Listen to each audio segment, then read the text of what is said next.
Buenas tardes nuevamente. Me voy a permitir compartir la pantalla para presentarles mi ponencia. Como les decía, el título es Impacto de la suplementación con vitamina D en la infección por SARS-CoV-2. Bueno, a manera de recordatorio y como base para mi presentación, solamente les recuerdo la estructura del virus. El virus es un virus RNA que tiene la proteína Spike en su cubierta. Esta proteína es importante porque es la que interactúa con el receptor, que es el receptor de la enzima convertidora de angiotensina 2. Una vez que se une con el receptor, sufre un recorte en su estructura, acercando el cuerpo del virus hacia la célula epitelial de las vías respiratorias, permitiendo el rodamiento, y luego por endocitosis el virus entra a las células respiratorias. Cuando ya está adentro empieza la replicación del virus de manera muy somera, muy rápida, y cuando se replica en la célula por la misma vía se elimina para permitir su difusión. Cuando ya está dentro del tejido pulmonar y una vez que se ha replicado, empieza al mismo tiempo la presentación de antígenos y se despierta la inmunidad celular y la humoral produciendo las citocinas, y dependiendo de la magnitud de esta respuesta puede llegar a ser hasta la tormenta de citocinas. Esa diapositiva también me sirve para mencionarles que el diagnóstico de COVID-19 se hace por la identificación del virus por RT-PCR, que es el estándar de oro, pero también se puede medir por anticuerpos. Ya no me voy a referir mucho al sistema inmunológico porque ya nos platicó bastante datos el doctor Constantino. Solamente esta lámina me sirve para mostrarles que la vitamina D interfiere con la respuesta inmunológica en muchos niveles. Las flechitas rojas son cuando disminuye la actividad de estas células, y las flechitas negras es cuando activa, de tal manera que la interacción de la vitamina D con la respuesta inmune es disminuir la maduración de las células dendríticas, la producción de citocinas inflamatorias y aumentar la producción de citocinas antiinflamatorias, de tal manera que la respuesta inmunológica está atenuada. Y además influye también en la unión del virus con el receptor de la angiotensina 2. Entonces podría participar tanto para prevenir la entrada del virus como para desarrollar la forma grave de la enfermedad. ¿Qué sabemos acerca de esto? Pues hay muchos estudios observacionales. El año pasado, cuando empezó la pandemia, creció muchísimo la investigación sobre la actividad de la vitamina D, y entonces yo les voy a presentar unos cuantos datos que me parecen los más importantes. El problema de los estudios observacionales es que son estudios muy pequeños con datos de muy poquito número de pacientes. Por ejemplo, analizaron alrededor de 200 pacientes y encontraron que los que tenían la enfermedad más leve, la mayoría tenían un estado de suficiencia de vitamina D, mientras que los que tenían la enfermedad grave o crítica, la mayoría eran, o un porcentaje muy alto, eran deficientes de la vitamina. Esos son 3 estudios que se realizaron en Italia. Por ejemplo, en analizaron 107 pacientes. Los que no estaban infectados tenían 25 nanogramos de vitamina, acuérdense que el punto de corte es de 20, mientras que los que estaban infectados tenían 27 nanogramos tenían 10 nanogramos de la vitamina, o sea, estaban en estado de deficiencia. En este otro estudio se analizó la gravedad del padecimiento. Los que estaban en la terapia tenían niveles más bajos de la vitamina comparado con los que estaban en el piso, y en este también vemos que los que tenían la forma leve de la enfermedad, un porcentaje menor tenía deficiencia, mientras que los que estaban con una enfermedad grave, un porcentaje muy alto tenían deficiencia de la vitamina. Ese es el estudio más grande que encontré de los estudios observacionales. Ellos analizaron alrededor de 500 pacientes, y aquí les marco en este cuadrito los predictores de que saliera, los predictores de mortalidad en pacientes con COVID. Todos son significativos, y aquí vemos que un predictor protector de la mortalidad es el haber recibido una dosis de vitamina D. No se lo dieron durante el estudio, sino que ellos, depende del hospital al que fueron internados o en su casa, recibieron la dosis de vitamina D. Aquí se ve muy claro en esta figura. Vemos que el recibir el booster de vitamina D les dio un efecto protector, mientras que estos son efectos de riesgo, que son los ya conocidos, son la edad, la saturación de oxígeno, la creatinina, etcétera. ¿Qué podemos concluir de los estudios observacionales que llevamos hasta ahorita? No son los únicos, hay muchos. Leí bastante sobre esto, y lo que podemos ver es que sí existe una asociación entre la vitamina D y la gravedad o mortalidad por COVID-19.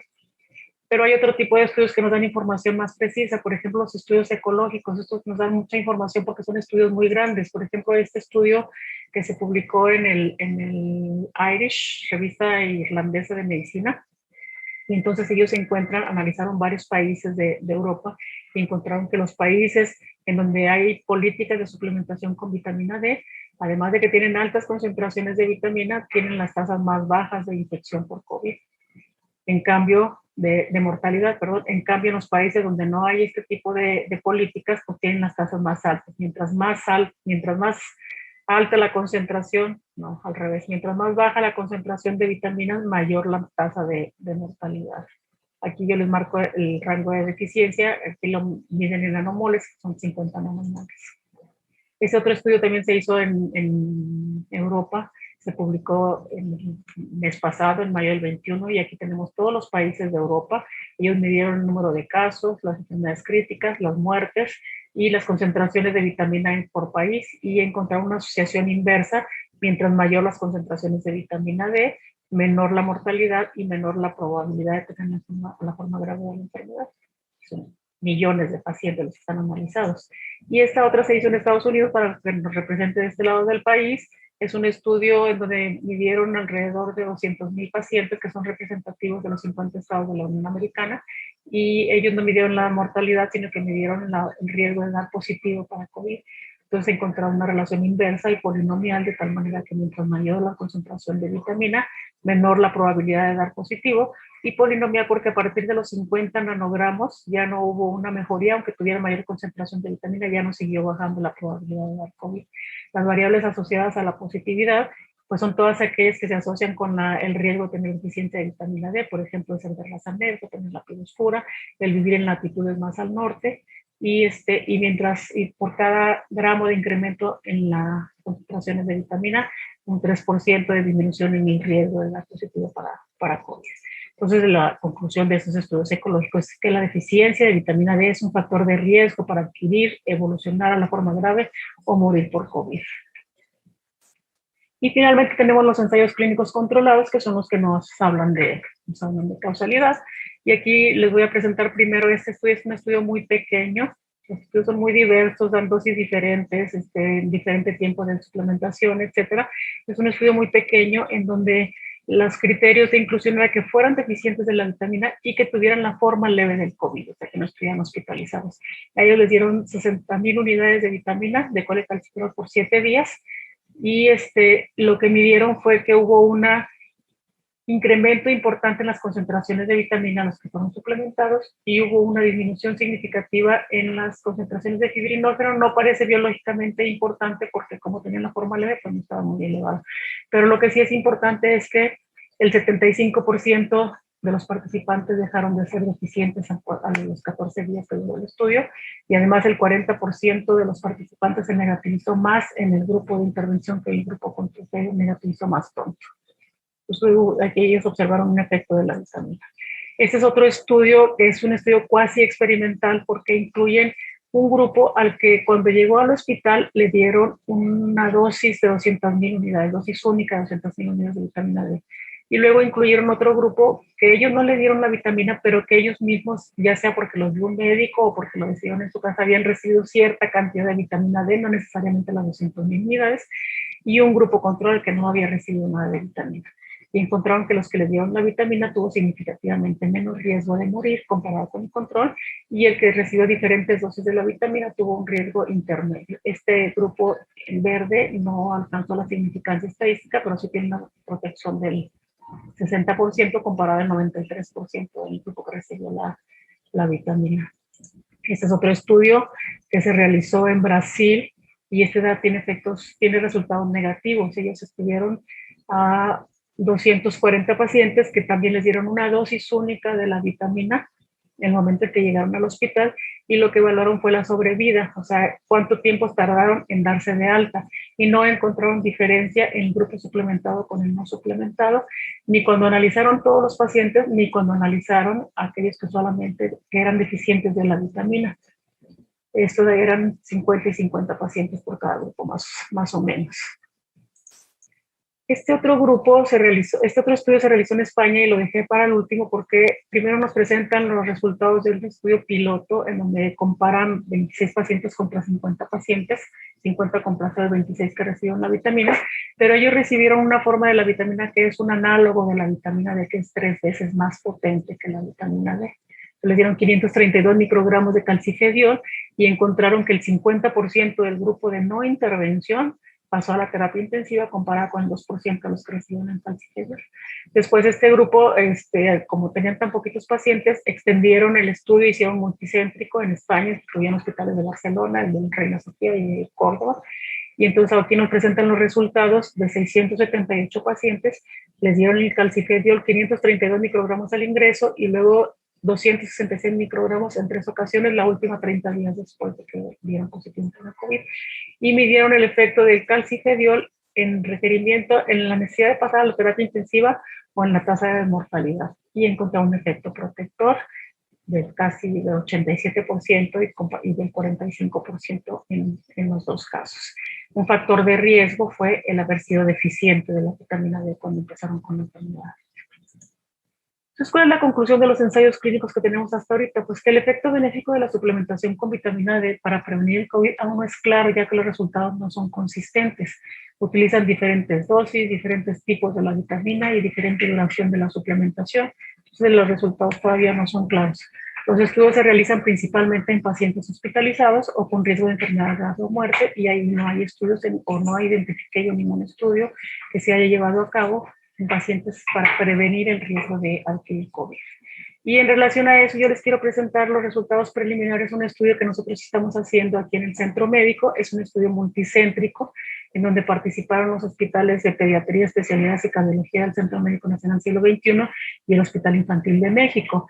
Y se trata de la suplementación con vitamina D para la prevención de COVID-19 en trabajadores de la salud. Es un ensayo clínico controlado. Tuvimos 2 objetivos: identificar si las concentraciones séricas de la vitamina en el personal de salud expuesto a la enfermedad se relacionan con el riesgo de adquirir COVID-19, y para eso utilizamos todos los pacientes que aceptaron participar y las mediciones que hicimos en el basal. Y el segundo objetivo es determinar la eficacia de la suplementación con 4.000 unidades de la vitamina durante 30 días en trabajadores de la salud para disminuir el riesgo de adquirir COVID-19. Nosotros invitamos a participar a 407 trabajadores de la salud. Se aleatorizaron 321, 144 y 149 para el grupo de intervención y control respectivamente. Tuvimos una pérdida muy importante, principalmente por la complejidad de los hospitales. Tenían muchos pacientes, el personal estaba muy ocupado, no permitían entrar a tomar muestras, ellos no podían salir a que nosotros les tomáramos la muestra, y finalmente empezó la vacunación. Entonces terminamos con 92 pacientes en el grupo de intervención y 98 pacientes en el grupo de placebo. Lo que hicimos fue, después de que firmaron la carta de consentimiento, se le tomó una muestra de exudado raspado nasofaringeo, se tomó una muestra de sangre para medir anticuerpos y para medir las concentraciones de vitamina B. Después se le autorizaron para recibir las 4.000 unidades de vitamina o placebo. Las cápsulas eran idénticas durante 30 días, y 15 días después de que terminaron la suplementación se volvió a tomar otra muestra de sangre para medir anticuerpos y las concentraciones de la vitamina. Como les decía, todos los que entraron en la parte que sí ingresaron al estudio, aunque no hubieran terminado, se utilizaron para cumplir el primer objetivo. Y aquí les presento los que dieron negativo y los que dieron positivo. O sea, cuando nosotros empezamos el estudio, muchos de los que muestreamos dieron positivo y por eso no pudieron seguir en el estudio de suplementación. Y más o menos se equivale a la mitad los que dieron positivos y los que dieron negativos. Y encontramos, pues, lo que está en la literatura. Esto es como un control del estudio que estuvimos haciendo de calidad, porque encontramos que significativamente los que dieron positivos tenían más edad, eran del sexo masculino y una mayor proporción tenían diabetes, perdón.